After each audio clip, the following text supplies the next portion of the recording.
ओम शांति। सभी भाई बहनों को आज बाबा के मधुर महावाक्य हैं 8/1/2024 प्रातः मुरली। ओम शांति। बाप दादा मधुबन। बाबा बोले, मीठे बच्चे बाप की याद में रह सदा हर्षित रहो। याद में रहने वाले बहुत रमणीक और मीठे होंगे, खुशी में रह सर्विस करेंगे। प्रश्न है, ज्ञान की मस्ती के साथ साथ कौन सी चेकिंग करना बहुत ज़रूरी है? उत्तर में बाबा ने बताया है, ज्ञान की मस्ती तो रहती है, लेकिन चेक करो देही अईमानी कितना बने हैं।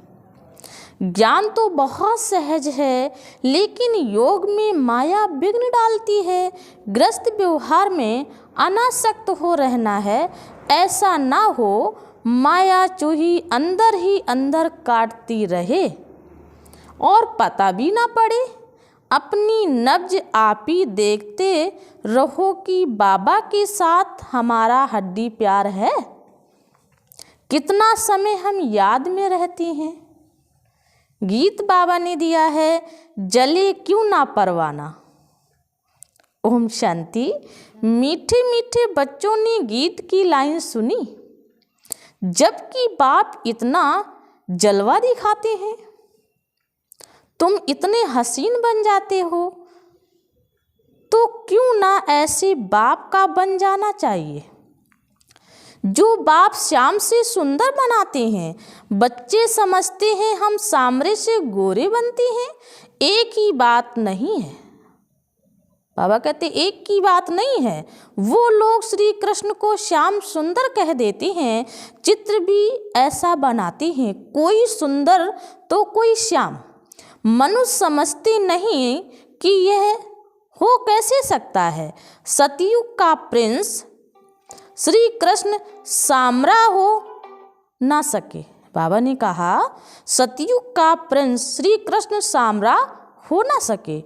श्री कृष्ण के लिए तो सब कहते हैं, श्री कृष्ण जैसा बच्चा मिले, पति मिले, फिर वह श्याम कैसे हो सकता है। कुछ भी समझते नहीं हैं। श्री कृष्ण को सामरा माना श्याम क्यों बनाया है? कारण चाहिए ना।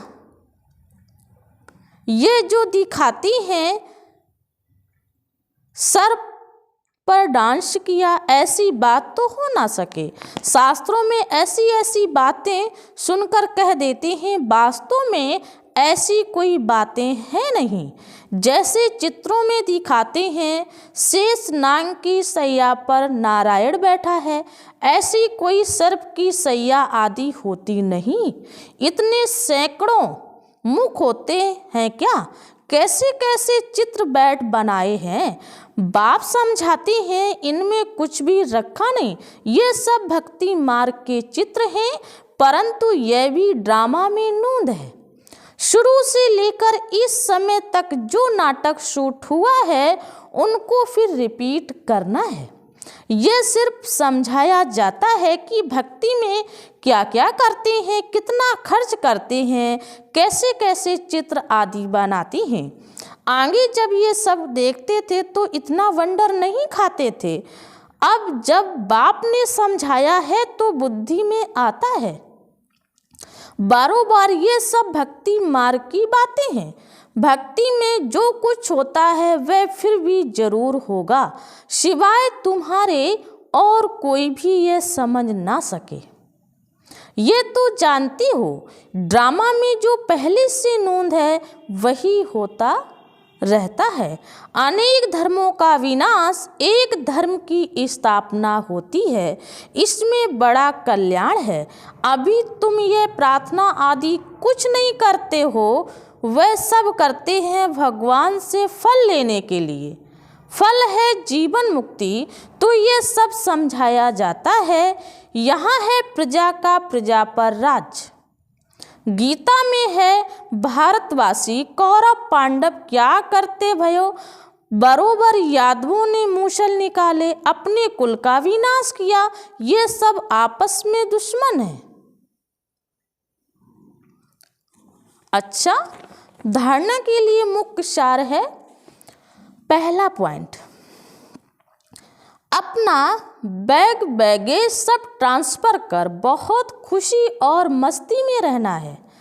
मम्मा बाबा समान तख्त नशीन बनना है, जिगरी याद में रहना है। दूसरा पॉइंट, किसी के डर से पढ़ाई कभी नहीं छोड़नी है, याद से अपने कर्म बंधन हल्के करनी है। कभी क्रोध में आकर ला हाथ में नहीं उठाना है, किसी सेवा में ना नहीं करनी है।